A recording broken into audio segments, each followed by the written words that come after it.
dos anemias que son bastante o relativamente frecuentes, la anemia ferropénica y la anemia megaloblástica.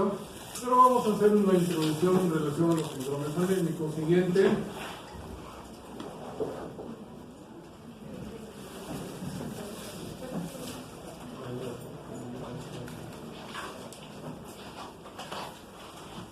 Según la Organización Mundial de la Salud, cuando nosotros vamos a estudiar las anemias, debemos tener como punto referente la determinación de la hemoglobina.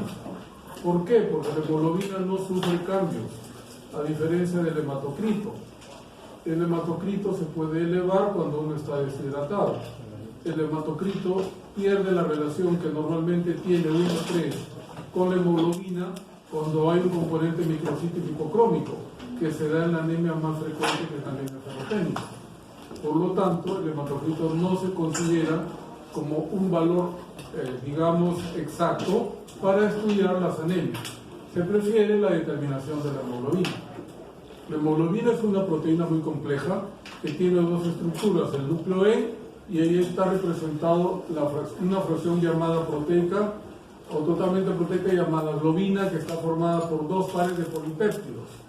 La hemoglobina más frecuente que tenemos es la hemoglobina A, que representa el 98% de toda nuestra hemoglobina y está constituida por dos cadenas alfa y dos cadenas beta, en relación a la fracción netamente proteica, ¿no?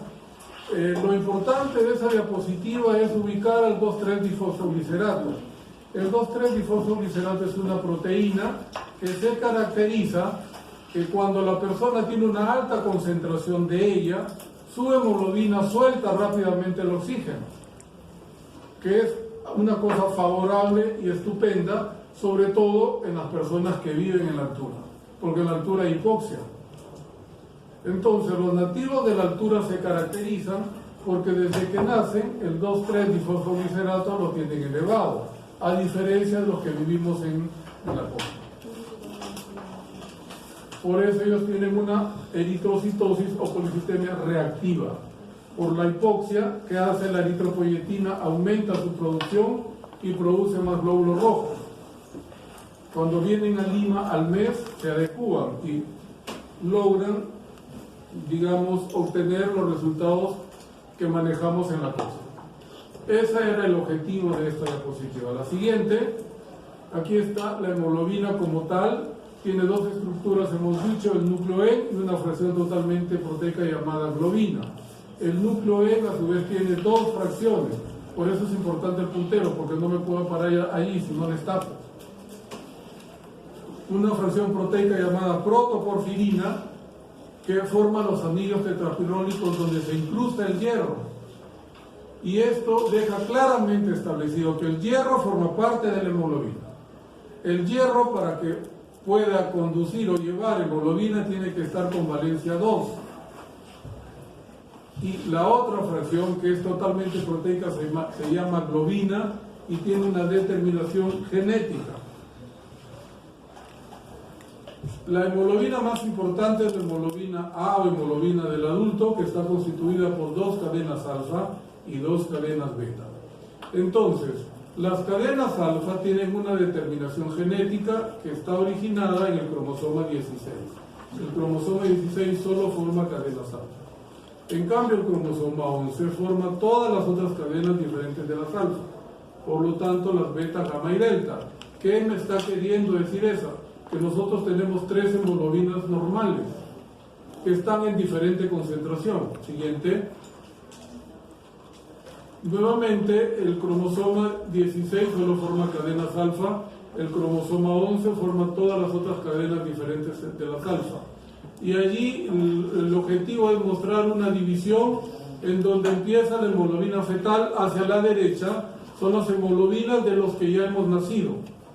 En cambio, hacia la izquierda son las hemoglobinas llamadas embrionarias, que van a cambiar de cadenas y se van a convertir en las hemoglobinas que vamos a tener cuando hayamos nacido.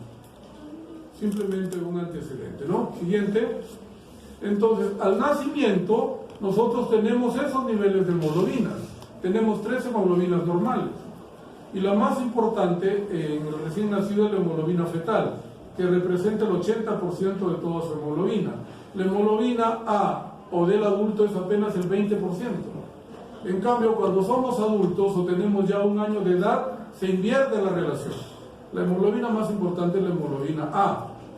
La hemoglobina fetal se convierte en una hemoglobina, digamos, de recuerdo, ¿no? Representa máximo el 2%.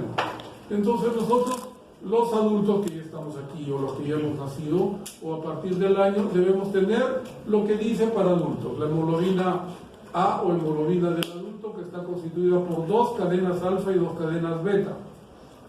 Puede llegar a ser hasta el 98% de toda nuestra hemoglobina. La hemoglobina 2, que está constituida por 2 cadenas alfa y 2 cadenas delta, hasta 3,5. ¿Por qué digo hasta? Porque cuando la persona tiene más de 3,5 de hemoglobina, tiene una anemia hemolítica congénita que es la beta-talasemia menor. Entonces, el incremento de A2 por encima de esa cantidad, 3,5, se constituye en el diagnóstico de una anemia hemolítica congénita, que es la beta-talasemia menor. Y por último, la hemoglobina fetal, que es apenas el 2%.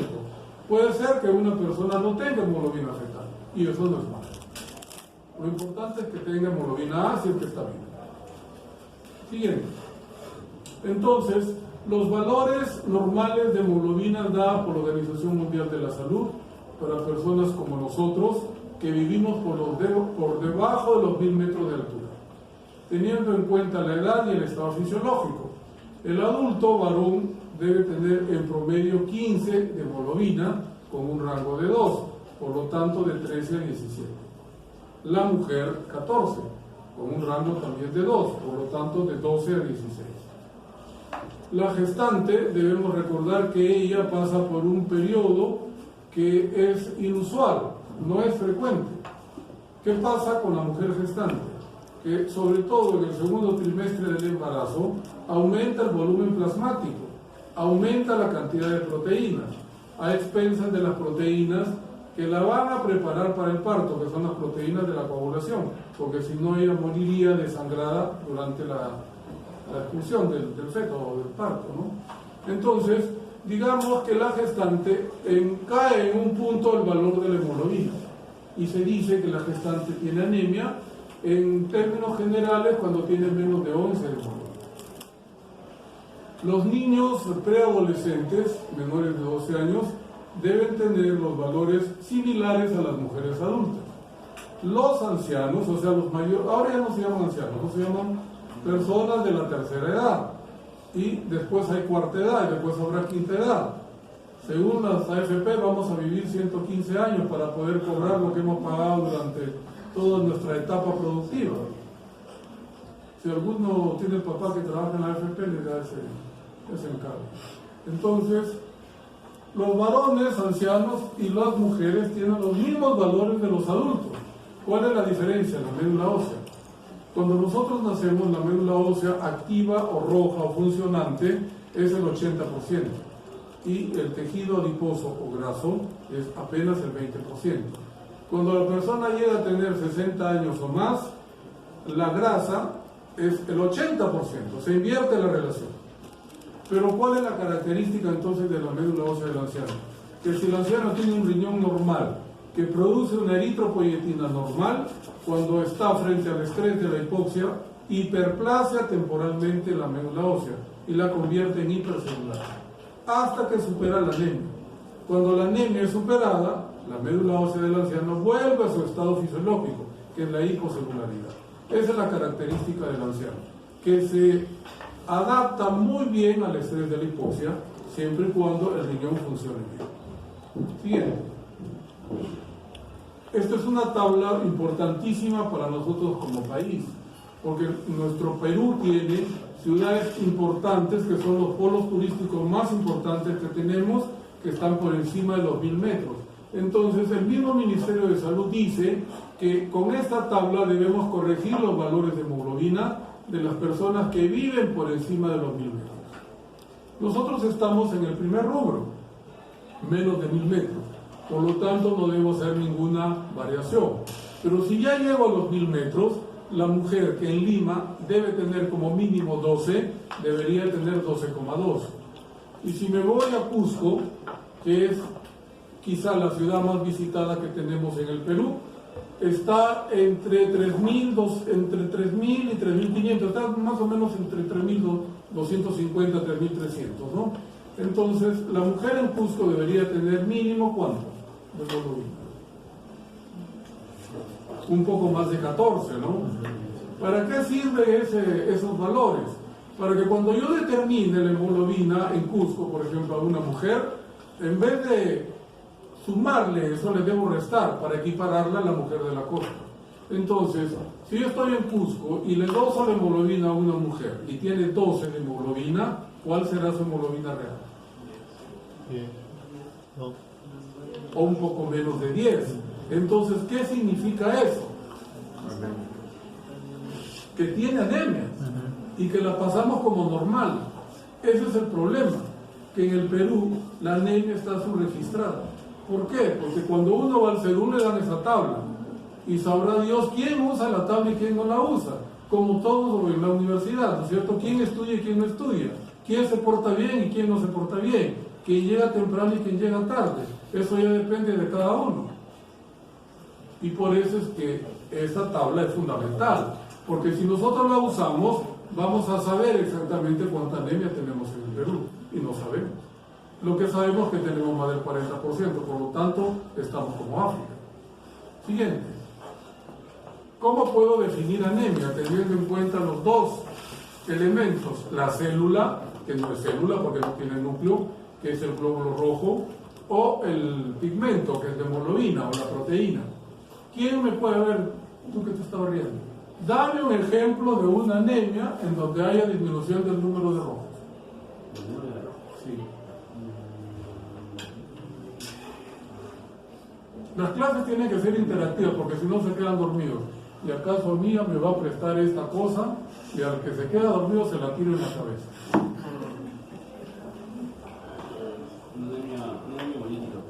Una anemia hemolítica porque se destruyen los glóbulos rojos, muy bien.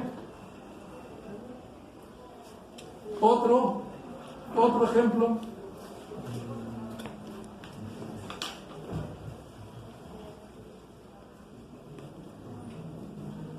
¿Quién sabe? Otro ejemplo donde haya disminución de rojo.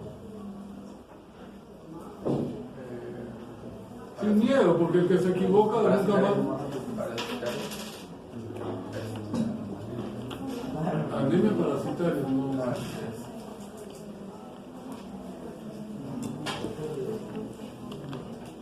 Una anemia por pérdidas, ok. Otra. Anemia plástica. Anemia plástica, la médula ósea no produce células.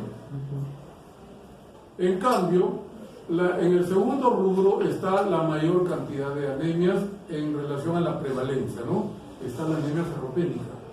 Porque hemos dicho que el hierro forma parte del hemoglobina. Por eso mostré a propósito esa diapositiva. Entonces, la anemia más frecuente en el mundo es la anemia ferropénica. Y se debe a que por falta de hierro no se forma la cantidad suficiente de hemoglobina.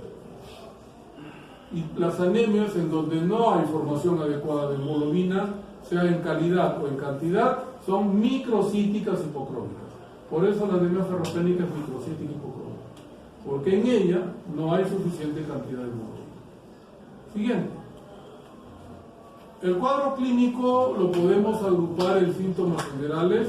Se dan en todas las anemias, no interesa la causa, lo que interesa es la intensidad de la anemia. ¿Quién me sabe decir cuándo considero una anemia como severa? Cuando la hemoglobina es menor de 8.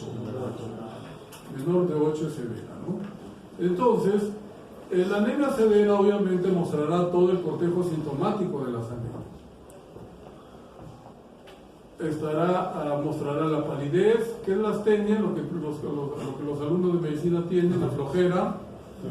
El 100% de los anémicos tiene flojera, así solamente tengan 11 de hemoglobina, es el síntoma que más se presenta. Luego viene la astenia,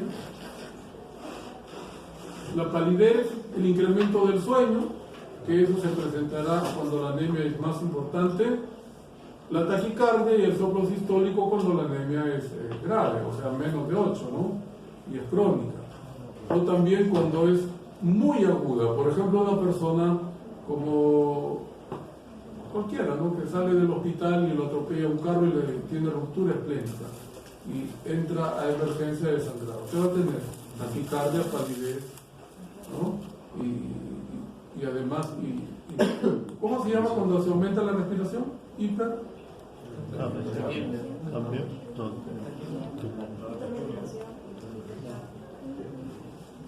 Digamos que hiperventilación podría ser, ¿no? Está hiperventilando cuando respiras más rápido. Okay. En cambio, los síntomas específicos sí están relacionados con la causa. Y como la anemia ferropénica es la más frecuente, empezaremos con los signos y los síntomas externos. Por ejemplo, un síntoma externo de la anemia ferropénica es la piel seca, otro es el cabello seco, otros son los labios secos. Y las mujeres empiezan a mirar. ¿Por qué? Porque ellas tienen hierro todos los meses con la regla. Entonces la mujer es una población de riesgo para anemia ferropénica por la regla. Habrán algunos hombres que quieren menstruar, pero todavía no se puede. Siguiente. Ahora, la clasificación de las anemias, hay muchas, ¿no? Pero una que es bastante didáctica es aquella que tiene en cuenta el número de los reticulocitos. ¿Qué cosa es un reticulocito? Un glóbulo rojo joven que ya está o que está en la sangre periférica en personas que no tenemos anemia en esa cantidad, de 0,5 a 2%.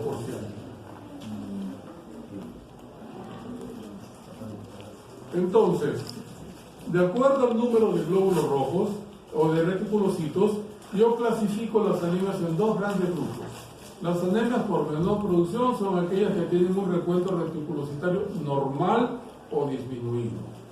Las anemias hemolíticas o por mayor destrucción son aquellas que tienen reticulocitosis luego que he corregido los reticulocitos. ¿Y cómo corrijo los reticulocitos? Con una fórmula sencilla, que debieron o seguramente les han enseñado cómo se hace la corrección de reticulocitos. ¿La saben o no la saben? No la saben. Entonces, para corregir los reticulocitos necesito primero del valor del hematocrito. ¿Por qué? Porque el hematocrito me da una idea de la cantidad de rojos. Necesito el valor de los reticulocitos y necesito saber si es una persona adulta y si es hombre o es mujer o es un niño. Digamos que el hematocrito ideal para un adulto varón, un varón adulto es 45. Para una mujer es 40 y para un niño es 36. Entonces, la corrección de los reticulocitos es sencillo porque es como una tabla, se hace una división. En el numerador va el recuento de reticulocitos por el hematocrito de la persona, entre el hematocrito ideal. Entonces yo digo, tengo una mujer que tiene 25 años y que tiene un recuento reticulocitario de 2,5%. Aparentemente es una anemia hemolítica porque tiene más de 2, pero tiene 5 de hemoglobina y tiene 20 de hematocrito. Y como es mujer, ella tiene 40 de hematocrito ideal. Entonces, en el numerador pongo el recuento de reticulocitos absoluto, 2.5, por su hematocrito, que es 25, y lo divido entre 40, que es el hematocrito ideal. ¿Cuánto sale? Así yo tomo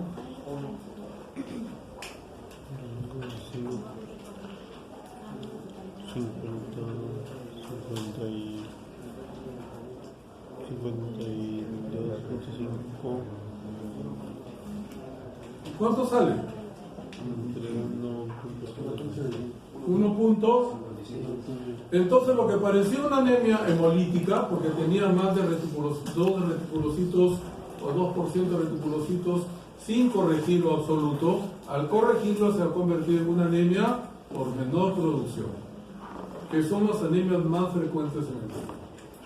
Para eso sirve la corrección de reticulocitos, para saber dónde voy a estudiar el síndrome anémico. Siguiente. Entonces, las anemias por menor producción, llamadas también arregenerativas, son aquellas que tienen un recuento reticulocitario normal o disminuido, y son las anemias más frecuentes en el mundo. Encabezando la lista están las anemias carenciales. ¿Qué significa carencia? Falta de algo. En el caso de las anemias, puede ser, por ejemplo, que la persona no ingiera lo que necesita. Eso sería falta de ingesta. Que ingiera lo que necesita pero no lo puede absorber, problema de absorción. Que ingiera lo que necesita, que absorba lo que debe absorber pero que lo pierda, pérdida. Entonces carencia engloba todo. No es lo mismo que nutricional, porque la nutrición está en relación al aporte. El término carencial es más efectivo. Por lo tanto, encabezando la lista están las anemias carenciales, y encabezando la lista de las carenciales está la anemia ferropénica, que es la anemia más frecuente en el mundo. Le sigue la anemia megaloblástica, que incluye 2 vitaminas del grupo B, el ácido fólico, que es la B9, y la vitamina B12, llamada cobalamina. Luego vienen las anemias por insuficiencia medular. ¿Qué es la insuficiencia medular? La incapacidad de la médula para formar células, ejemplo aplasia medular, y será una insuficiencia cuantitativa, o las mielodisplasias, insuficiencia cualitativa. Forma células pero son de mala calidad y se destruyen en la médula ósea. ¿Y cómo se llama eso? Disemopoiesis. Entonces, las insuficiencias medulares son cuantitativas y cualitativas. Tercero, creo que los voy a separar. O eres hiperactivo o no sé, pero te mueves mucho, ¿eh? Por favor. Porque si no... No, estaba acá. Bueno, mejor es aclarar las cosas desde el inicio, ¿ya? Ok. Tercero, las neoplasias hematológicas. Las neoplasias hematológicas son aquellas que se originan en la médula ósea y se llaman leucemias. Entonces, la leucemia es el cáncer que se origina en la médula. Puede ser aguda o puede ser crónica. Aguda cuando está comandada por más del 20% de la crónica, cuando la célula que origina el cáncer es una célula madura. Las leucemias agudas o crónicas son 2, linfoides y mieloma. Luego vienen los linfomas, que son neoplasias que se originan fuera de la médula ósea, y son también de 2 tipos, Hodgkin y no Hodgkin. El Hodgkin más en los niños, el no Hodgkin más en los adultos. El mieloma múltiple, que es un cáncer que se origina en la médula ósea, pero está restringida a un tipo especial de célula, que es la célula plasmática que produce las inmunoglobulinas. ¿Cuántas inmunoglobulinas tenemos? ¿Cuál es la más frecuente? La G, le sigue la A, luego la M, la D y la E. La inmunoglobulina E es prácticamente indetectable. ¿Cuándo se hace detectable? Cuando estamos frente a un cuadro alérgico. Por ejemplo, en los cambios de estación, como sucede ahora. Y sobre todo en Lima, que es una de las 10 ciudades más contaminadas del mundo. Por último, dentro de ese grupo están los síndromes mieloproliferativos crónicos, que son 4, y el nombre lo toma de acuerdo a la célula que está más comprometida. Si es el rojo, se llama policitemia vera. ¿Cuál es la característica de la policitemia vera? Que la persona viene con un hematocrito mayor de 60 o una hemoglobina mayor de 20, con esplenomegalia. En cambio, se llama trombocitosis primaria o esencial cuando viene con un recuento plaquetario mayor de 400.000 de manera sostenida y tiene esplenomegalia. Luego viene la leucemia mieloide crónica, que se puede estudiar como leucemia o como mieloproliferativo crónico. ¿Cuál es la característica de la leucemia mieloide crónica? Leucocitosis con granulocitosis. ¿Cuántos granulocitos tenemos?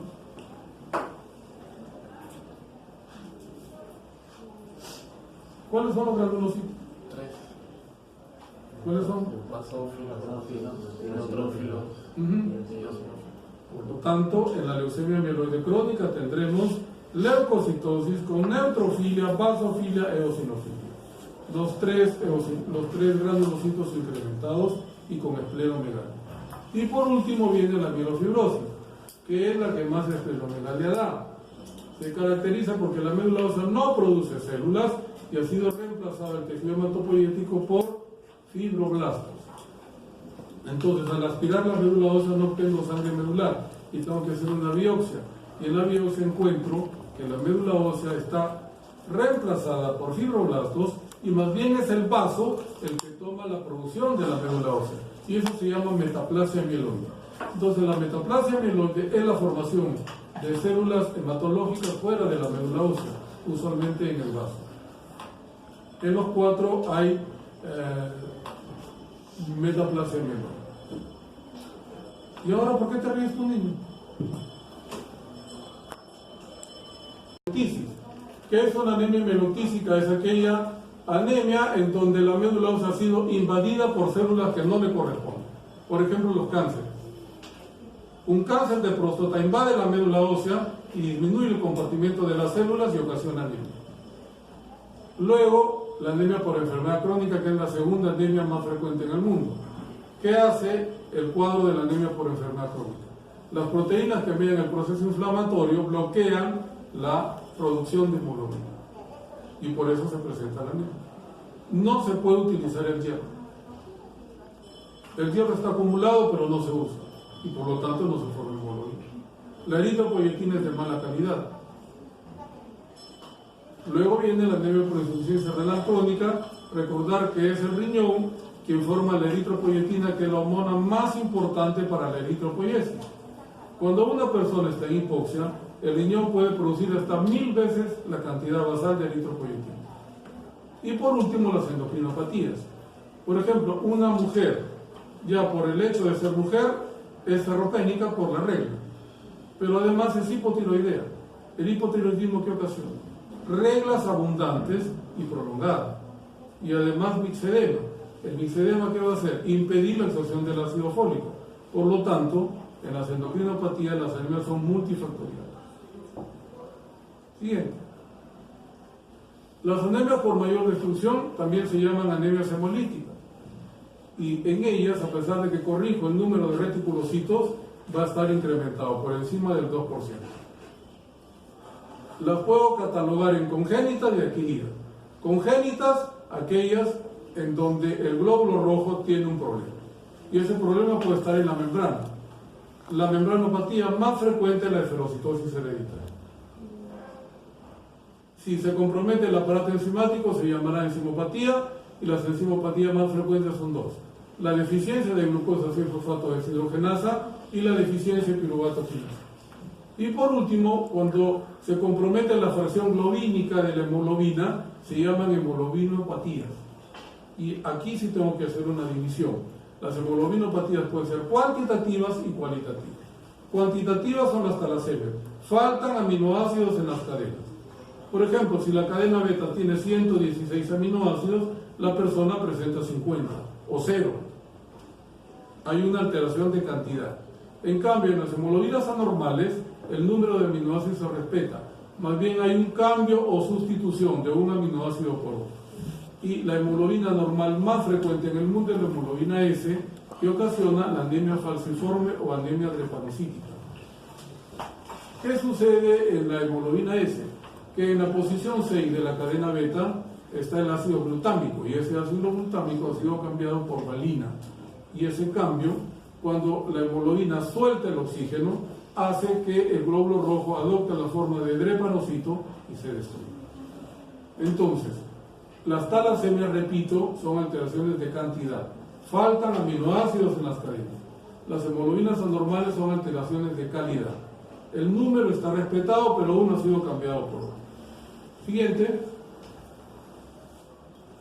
Luego vienen las anemias hemolíticas adquiridas, en donde la más frecuente es la inmunológica.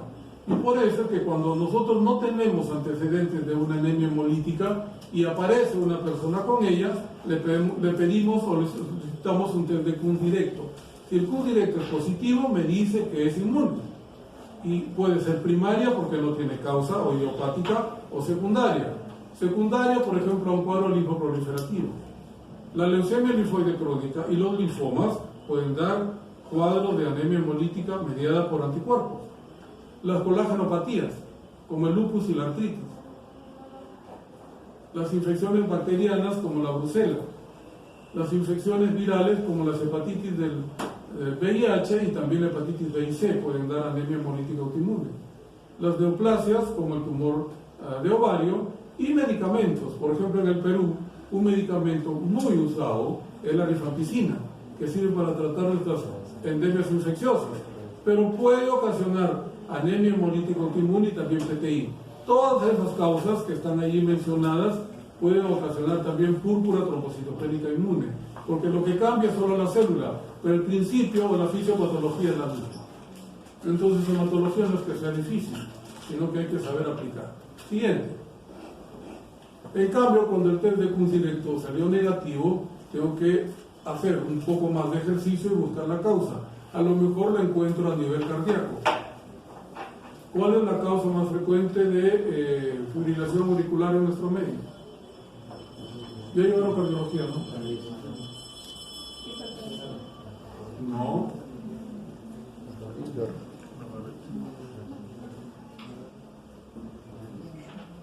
Las valvulopatías, ¿no? Las valvulopatías cardíacas, sobre todo la valvulopatía mitral, que es la más brava, la persona tiene que ser sometida a recambio valvular, pero en el Perú no todos pueden hacer el recambio valvular, porque claro, inclusive en el CIS, si no hay válvula no te pueden hacer nada. Para evitar que hagas coágulos, ¿qué te da? Warfarina, te anticoagula. Entonces, la anemia hemolítica traumática mediada por las vegetaciones que están en las válvulas cardíacas se puede presentar.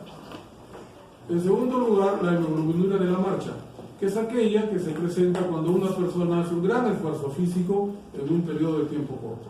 Por ejemplo, el maratonista que está en competencia, pero es circunscrita. En 5 a 10 días desaparece y se controla. Después viene la anemia hemolítica microangiopática, que es aquella que se da en la microvasculatura. El vaso pequeño, si se lesiona, ¿cuál es la respuesta inmediata a la lesión del endotelio? La formación de un trombo o coágulo. Ese trombo, como la luz es muy pequeña, ocluye la luz. Pasa el rojo por ahí, se estrella contra el coágulo y se rompe. Y se forma el esquistocito, que es la célula patoneumónica de todas las anemias hemolíticas microangiopáticas. Por ejemplo, coagulación intravascular diseminada, púrpura trombótica trombocitopénica, síndrome urémico hemolítico. Después vienen las anemias hemolíticas mediadas por agentes químicos y físicos que son tóxicos. Por ejemplo, el plomo. Nosotros como país somos un país minero y tenemos gran cantidad de recursos en relación a minerales. El plomo puede producir una anemia crónica, contribuyendo a la anemia ferropénica porque impide el uso del hierro, o una anemia aguda, y cuando es aguda ocasiona una anemia hemolítica. El oxígeno puro también puede ocasionar una anemia hemolítica, por eso cuando a nuestros pacientes les damos oxígeno no se los damos directamente, sino lo hacemos pasar por un frasquito que tiene agua y el oxígeno es húmedo, no es seco. Los venenos, y nosotros como país, por ser mega diverso, tenemos serpientes e insectos venenosos. Y las quemaduras cuando implican más del 10% de la superficie corporal. Y por último, una miscelánea que he tratado de organizar allí, donde están microorganismos como un parásito, por ejemplo el Plasmodium. Nosotros como país no teníamos Plasmodium falciparum, pero con las migraciones que hay, gente que va hacia la frontera con Ecuador o hacia la frontera con Brasil, traen el Plasmodium. Y ya se han descrito casos de Plasmodium falciparum en Lima, en gente que no ha salido de Lima. Luego, una bacteria como la Bartonella y un virus como el citomegalovirus. Siguiente. Ahora sí, vamos a entrar ya a la clase. Era una introducción que me parece que es importante porque lo sitúa en todo el contexto de las anemias. El que no está de acuerdo tiene la corta línea y dice, yo no me molesto. Entonces, la anemia carencial más frecuente en el mundo es la anemia ferropénica. La anemia ferropénica es, digamos, una medida de cómo se vive en un país. Si un país tiene una alta prevalencia de anemia ferropénica, es un país pobre. Y América Latina es el continente más desigual del mundo. Brasil, que es la 10ª economía del mundo, tiene igual que nosotros, más del 40% de anemia ferropénica en la población más sensible, que son los niños menores de 5 años, que son el futuro del país. El único país del mundo que tiene lo que pide la Organización Mundial de la Salud, menos de 5% de anemia ferropénica en los niños menores de 5 años es Estados Unidos. Ningún otro país del mundo lo tiene. Entonces, en el caso de la anemia ferropénica, ella vendría a ser la última fase de la carencia de hierro. La primera carencia de hierro se llama ferropenia prelatente. No hay anemia, la ferritina en el suelo todavía está normal y lo único que podemos encontrar es al realizar un aspirado de médula ósea la ausencia del depósito fijo de hierro que se llama hemosiderina. No hay hierro medular, primera fase. Segunda fase, este hierro medular, además de estar disminuido, al medir la ferritina, que es la proteína que almacena el hierro que circula en la sangre, está disminuida. Y la transferrina, que es la proteína que transporta el hierro, aparece como más grande, porque normalmente la transferrina se satura en la tercera parte de su tamaño, pero si no hay hierro suficiente para saturarla, esa tercera parte no está saturada, por lo tanto la capacidad de saturación de la transferrina luce más grande, pero la saturación de la proteína es más pequeña, o está más chica. Y como consecuencia de lo anterior, aparece la anemia ferropénica a través de la eritropoiesis ferropénica. ¿Y en qué consiste la eritropoiesis ferropénica? En que la médula ósea, como no tiene hierro suficiente, forma glóbulo rojo pequeño y pálido. Y este glóbulo rojo pequeño y pálido sale al exterior y se conoce como microcitosis e hipocondria. Entonces, cuando nosotros estamos asistiendo a una anemia ferropénica en un paciente, es que ya todas las etapas se quemaron, todas las etapas previas. Está en la fase final de la carencia de hierro, que es la anemia ferropénica. Siguiente. Ese es el mapa que me lo prestó un visitador médico.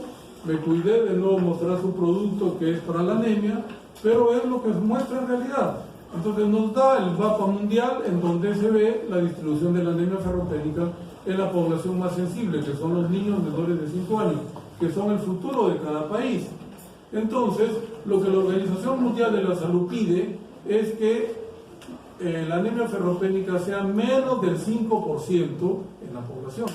Y el único país que cumple con eso es Estados Unidos. Europa, siendo aparentemente un continente, digamos, igualitario, bastante solidario, no puede llegar como Estados Unidos a tener menos del 5% aún de la anemia ferropénica en la población que va a ser el futuro de su país. Nosotros vivimos en el continente que se llama América Latina, que viene desde México hasta Chile. Y vean cómo está, totalmente heterogéneo. Y eso nos dice que vivimos el continente más desigual del mundo. Miren África, es muy parecido. Pero parecido. Por lo menos ahí todos son iguales. En cambio en América Latina no. Depende de dónde vivas. Y en Perú también depende de dónde vivas. Si vives en Huaycán, serás ferropénico. Si vives en San Isidro, no serás ferropénico. Salvo que seas vegano, que ahora está la tontería esa del veganismo, y sobre todo en las mujeres jóvenes. En las mujeres jóvenes. El veganismo o el vegetarianismo. Nosotros formamos parte de la cadena alimenticia. Somos animales. Y los animales comen carne. Entonces, ¿por qué no queremos comer carne? Ya cuando sean viejas, cuando ya no menstruen, ellas pueden hacer lo que quieran con su vida. Pero mientras puedan tener un hijo, no debe ser así.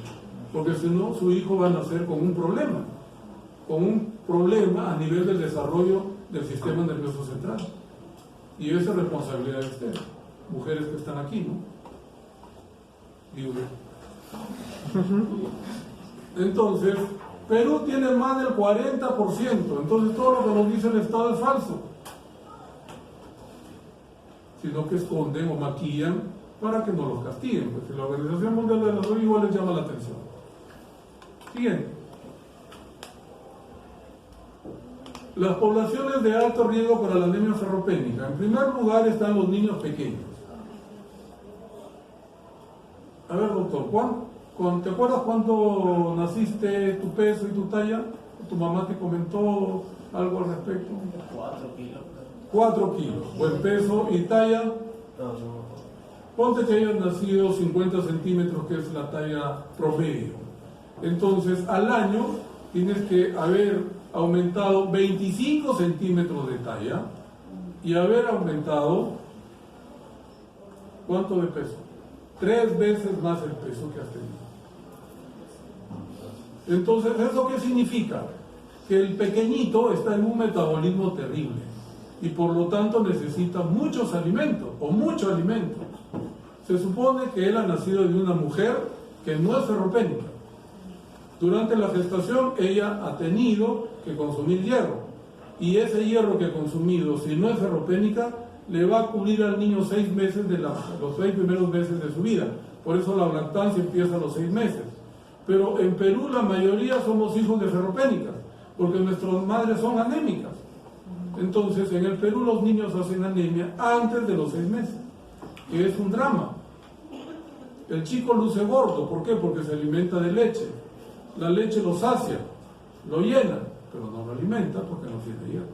Y desde ahí empieza el drama de los niños peruanos, sobre todo los niños de bajo recurso. También de los pituquitos también, ¿ah? ¿Por qué? Porque el chico pituquito, ¿qué hace?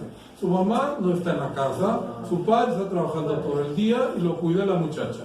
La muchacha, ¿tú crees que le va a dar de comer bien? Le compra un paquete de chisito, le da una Coca-Cola y ahí lo tiene, ¿no? Y al final, viene la señora. ¿Comió bien? Sí, señora, comió todo. ¿Qué comió? Porquería. Pero es así, pues. Ustedes no ven eso. Bueno, es así. Entonces, lo más triste es eso, que el chico, si hasta los 5 años no recibe hierro, proteínas y vitaminas, va a ser un tarado, como muchos de los que hay en el Perú. Y por eso nosotros tenemos esa clase política que tenemos, porque son animales, no piensan. Segundo, los niños de 2 años a 5 años, que crecen pero ya no crecen tan rápido. Tercero, los adolescentes, que también en un año puede un adolescente, de acuerdo a lo que come y de acuerdo también a su genética, puede aumentar hasta 15 centímetros de talla. Y aumentar 15 centímetros de talla es una barbaridad. Por eso el varón, que usualmente no es ferropénico, se hace ferropénico. ¿Y cómo reconocemos a un adolescente ferropénico? Porque baja su rendimiento escolar y porque está con sueño, que es otra de las características de la carencia de hierro, el sueño. Y se torna torpe, se torna ocioso. Esa es la otra característica. La mujer en edad reproductiva, y cuando las chicas empiezan a menstruar, como todavía las hormonas no están maduras, el ciclo les dura mucho. A veces menstruan hasta 15 días, o 2 veces al mes. Entonces, el poco hierro que tienen lo pierden. Y por eso me van a decir a mí que van a ser veganas, o que no van a comer carne. Es imposible. Eso es atentar contra la vida y contra el futuro de sus futuros hijos. Y por último, regresa, que todavía no he dicho que pases, los ancianos. ¿Por qué? Porque el anciano tiene gastritis crónica trófica y el hierro que nosotros consumimos en mayor cantidad es el hierro vegetal, que tiene valencia 3. Y para convertirse a 2, que es como se absorbe, como en estado ferroso, tiene que pasar por el pH del estómago, que tiene que ser ácido. Si tiene gastritis crónica trófica, el pH del estómago ya no es ácido y no puede absorber el hierro. Entonces el viejito, porque el viejito no absorbe. Entonces, esas son las poblaciones. ¿A quién hemos mencionado? Al varón adulto. El varón adulto no es población de riesgo para anemia ferropénica, pero cuando hace anemia ferropénica, el 80% de la causa es un cáncer, usualmente un cáncer del tubo digestivo, que va desde el esófago hasta el recto. Entonces hay que hacer endoscopía alta y baja. Siguiente. La cantidad de hierro que debe consumirse en la dieta de acuerdo a la edad. Los niños pequeños, los niños menores de 5 años, deben consumir en promedio 8 miligramos por día, que es una barbaridad. Los niños entre los 5 a 12 años, 12 miligramos, más que el varón adulto. El varón adulto solo necesita 10 miligramos porque nosotros absorbemos el 10%. Y para mantener el equilibrio de nuestro hierro interno, los varones necesitamos solo 1 miligramo de hierro. La mujer que está en edad fértil, o sea que menstrua, de acuerdo pues a su ciclo menstrual, se ha calculado que en promedio necesita consumir 14 miligramos por día de hierro. Y de hierro bueno, o sea de hierro de origen animal, no del hierro vegetal. Y por último, la gestante, cuando está en el último trimestre, que es que cuando el niño gana peso, necesita aproximadamente 16 miligramos de hierro por día para absorber el 10%, porque es el 10% lo que se absorbe. Siguiente. ¿Dónde se encuentra el hierro? El hierro está, como en esa diapositiva dice, en todos los alimentos de origen animal. También está en los vegetales, cereales, frutas, etcétera, legumbres, ¿no? O las menestras, pero está con valencia 3. Entonces tengo que convertirlo a 2 para que se absorba. Más difícil. En cambio, el hierro que está en la carne, en el queso, en la leche, tiene valencia 2. Es un hierro hemínico, pasa directamente a la sangre, no necesita del pH del estómago para absorberse. Por eso les digo que las mujeres no pueden ser vegetarianas mientras estudian. Cuando yo tengo menopausia ya hacen lo que quieren. Los depósitos. Se supone que el niño debe tener 500 miligramos de hierro como depósito, pero los niños no tienen depósito porque lo gastan inmediatamente para crecer. Y los adultos debemos tener como depósito 1000 miligramos. ¿Para qué me sirve esto? Para calcular la cantidad de hierro que debo darle a una persona cuando voy a utilizar la vía parenteral, o sea, las ampollas. Siguiente. Como una manera de ubicarlos, y es un poco fisiología y un poco también fisiopatología, la unidad funcional eritroide se llama islote eritroblástico. Y este islote eritroblástico está conformado por un macrófago. ¿Qué cosa es un macrófago? Un monocito que llegó al tejido y se quedó allí. El monocito, cuando llega al tejido y se convierte en macrófago, vive muchos años. Y este macrófago, cuando está en la médula ósea, tiene hierro en su interior. Este macrófago se rodea de eritroblastos, como si fuera el sistema planetario solar.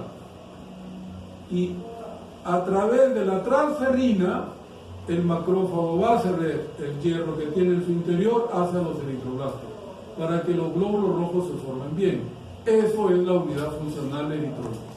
El macrófago con hierro en su interior, que lo va a ceder a los eritroblastos que lo están rodeando. Y eso sucede constantemente en nuestra médula. Si nosotros no tenemos hierro en la médula ósea, no tenemos que darlo. Y por lo tanto formaremos un glóbulo rojo pequeño y pálido.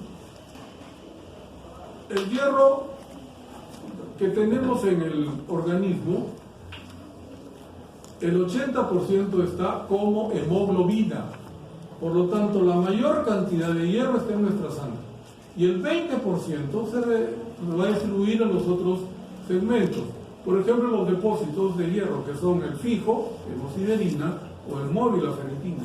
Y muy pocas cantidades en las otras proteínas. Por ejemplo, en los neutrófilos nosotros tenemos una proteína que es la mieloperoxidasa. Esa mieloperoxidasa no sirve para la defensa. Si la mieloperoxidasa no tiene suficiente cantidad de hierro, nuestros neutrófilos no nos van a defender bien. Y vamos a ser presa fácil de un cuadro infeccioso. Por eso nuestros niños se enferman constantemente, porque su aparato defensivo no es adecuado, debido a que son seroténicos. Siguiente. No sé qué pasó, pero falta. A ver, doctorita, busca.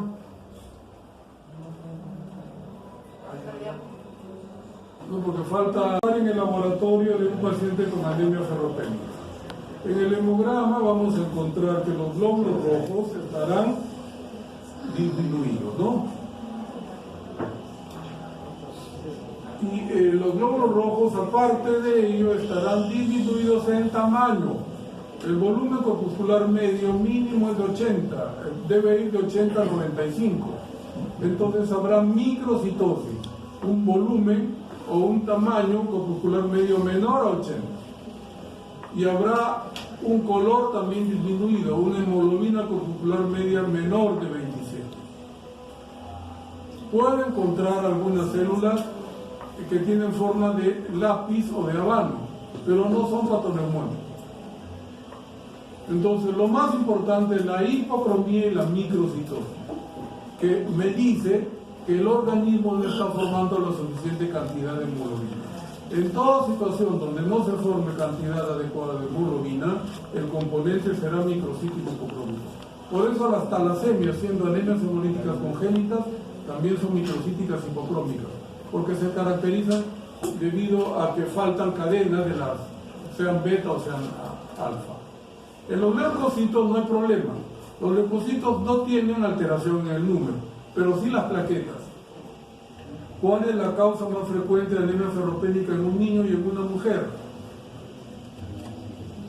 En el niño, ¿por qué se presenta la anemia ferropénica? Por deficiencia, no come lo que necesita, ¿verdad? Porque en una mujer, ¿por qué es? En una mujer es multifactorial, porque por dieta no comen lo que necesitan, porque son veganas no comen lo que necesitan, y además tienen la regla. Entonces son multifactoriales. Un niño va a tener usualmente un recuento plaquetario normal. En cambio, un adulto va a tener trombocitosis reactiva, porque en el adulto la causa más frecuente es la pérdida. Por ejemplo, un varón que no es población de riesgo, si hace anemia ferropénica se va a acompañar de trombocitosis, porque va a tener un cáncer, desde el esófago hasta el recto. Entonces, corolario, ¿cuál sería el hemograma referente de un ferropénico? Una anemia microcítica hipocrómica si es niño con plaquetas normales y si es adulto con trombocitosis reactiva. La causa más frecuente de trombocitosis en el mundo es la carencia de hierro, con o sin anemia. Siguiente. Ahora, ¿qué voy a encontrar en la médula ósea que ya no se estudia? ¿Por qué no se estudia la médula ósea? Porque tenemos suficiente cantidad de exámenes de laboratorio para hacer un diagnóstico adecuado. La médula ósea se estudia cuando no estamos seguros que estamos frente a una anemia ferropénica. Entonces la médula ósea mostrará lo que hemos dicho al inicio, ¿no? La celularidad hematopoyética estará incrementada, porque por la hipoxia la eritropoyetina estará en el ACME, estará en hiperproducción. Por eso las médulas óseas de los ferropénicos son hipercelulares. Pero lo que nos interesa es ver cómo está el depósito fijo de hierro, que es la hemosiderina. Estará ausente, porque es la primera fase de la ferropenia, la carencia del depósito fijo.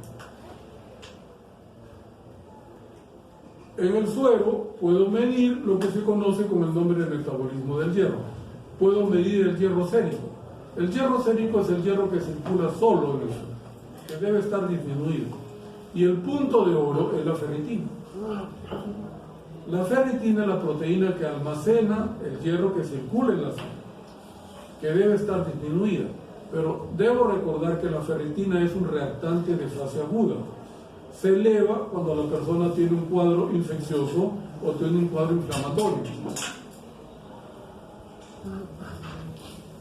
A pesar de eso, sigue siendo la prueba de oro desde el punto de vista sérico, sobre todo para los niños, para diagnosticar anemia ferropénica. Y la capacidad de saturación de la transferrina estará incrementada, porque hemos dicho que se satura normalmente la tercera parte del tamaño. Como no hay hierro suficiente, no se satura esa tercera parte. Pero la saturación de la transferrina estará disminuida, que es diferente. Entonces, voy a medir en la sangre. El hierro sérico estará... ¿Cómo está el hierro sérico? Y la ferritina... No, la ferritina debe estar disminuida, porque mide el depósito o el hierro que circula en la sangre. La capacidad de la transferrina va a estar aumentada. La saturación estará disminuida.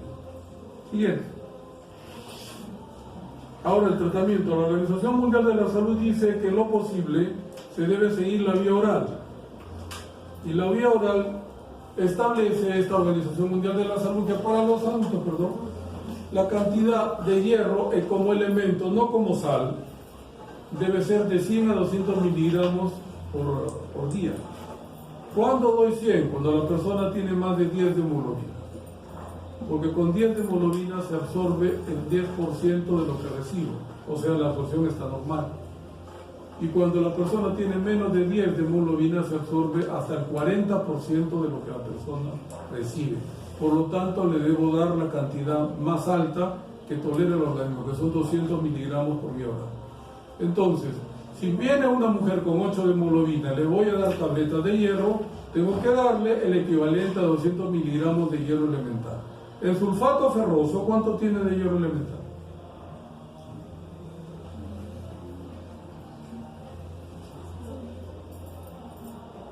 Tiene solo 60 miligramos de hierro elemental. Por lo tanto, ¿cuántas tabletas le debería dar a una mujer si tiene 8 de hemoglobina? 3 a 4, ¿no? Y para darle 100 miligramos, ¿cuánto tengo que darle? 2, nunca 1. Y en ginecología a todas las mujeres les dan 1. O sea, no dan ni siquiera el requerimiento mínimo, porque es lo que el Ministerio de Salud te dice. Para que vean que hay gente que no sirve. Habrán sido hijos de ferropénicas y serán ferropénicas. Eso sí, si no, no se entiende. Ahora, ¿cuánto tiempo debo dar el hierro como por vía oral? El primer objetivo del tratamiento es la normalización de la hemoglobina. ¿Cuánto tiempo me lleva eso? Entre 2 a 4 meses. Y luego tengo que normalizar los depósitos. ¿Cuánto tiempo me lleva? 2 o 4 meses más. Por lo tanto, el tratamiento mínimo es de 4 a 6 meses. Pero en el caso del Perú, tienes que regresar nuevamente el año siguiente a tratarlo, porque le has mejorado solamente temporalmente. ¿Mejoraste su ingreso económico? No. ¿Mejoraste su calidad de vida? No. Solo mejoraste el aporte, nada más. Pero después él vuelve a sus costumbres. Y el año siguiente, la persona que has tratado regresa, porque sigue viviendo en ese ambiente. No lo sacas de ese círculo vicioso. Ese es el problema. Entonces los ferropénicos regresan constantemente. Es una población cautiva, digamos. Ahora, ¿cuándo es que voy a utilizar la vía parenteral? Cuando no puedo utilizar la vía oral. ¿Y en qué situaciones no se puede usar la vía oral? De manera absoluta. Cuando hay hemorragia digestiva o sangrado digestivo, porque el hierro es irritante y produce más sangrado. Segundo, cuando la persona tiene colitis ulcerativa, porque el hierro oral desencadena más diarrea. Y tercero, cuando por alguna razón la persona no tiene duodeno. Me olvidé decir, el 80% del hierro se absorbe en el duodeno proximal. Por ejemplo, en una derivación biliodigestiva, por alguna razón, lo operaron y no tiene duodeno. Entonces, ¿de qué me sirve darle hierro oral si no lo va a absorber? Y la última, que es una indicación, entre comillas, relativa, pero muy frecuente, cuando la persona no tolera el hierro oral, caso de la mujer, cuando recibe el sulfato ferroso. Por eso es que las gestantes peruanas abandonan el tratamiento, porque no lo toleran. Les da estreñimiento, les da sabor metálico, les da cólico, les da diarrea, etc. Lo abandonan. Y por eso tenemos mujeres ferropénicas que tendrán hijos ferropénicos. Entonces, en esas situaciones tengo que utilizar la fórmula que fue ideada en 1987, que me calcula la cantidad de miligramos de hierro que le voy a dar a esa persona teniendo en cuenta su necesidad. Entonces la fórmula solamente tengo que reemplazarla. Y sigamos con el ejemplo que di al inicio.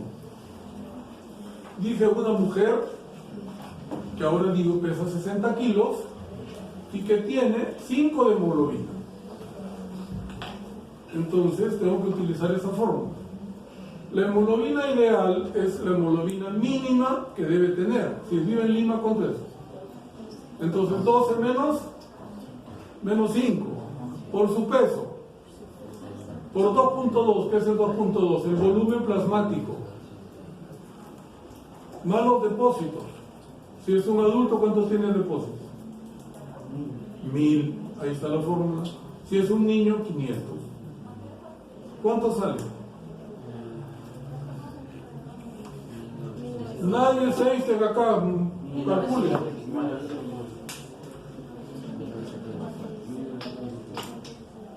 Ya digamos que salen 1900 miligramos de hierro.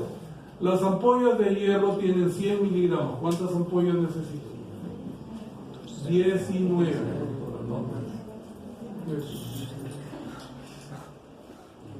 Nuestro organismo está hecho para recibir hasta 500, si somos adultos, hasta 500 miligramos por día.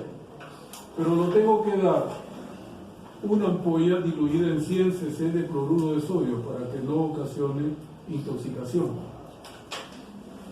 Como el hierro que compra el Estado peruano es barato, si en la farmacia del hospital cuesta 5 soles, significa que al Estado le costó 2 soles. Por lo tanto, es el hierro más cochino que hay en el mundo. Es bueno, pero tiene mucha basura. Para evitar las alergias tengo que dar un corticoide. El corticoide que damos acá es la hidrocortisona. Pues cuando yo le voy a indicar hierro a una mujer o a una persona que necesita el hierro parenteral, previo a la infusión de hierro le tengo que aplicar una ampolla de hidrocortisona de 100 miligramos para evitar las alergias. En cambio, si es el Venofer, que es el caro, pero cada ampolla cuesta 90 soles, lo cual no está al alcance del bolsillo de la mayoría de los peruanos, no pasaría nada, ¿no? Ya lo infundo de frente. Tendría que darle, ¿cuántos días de 5?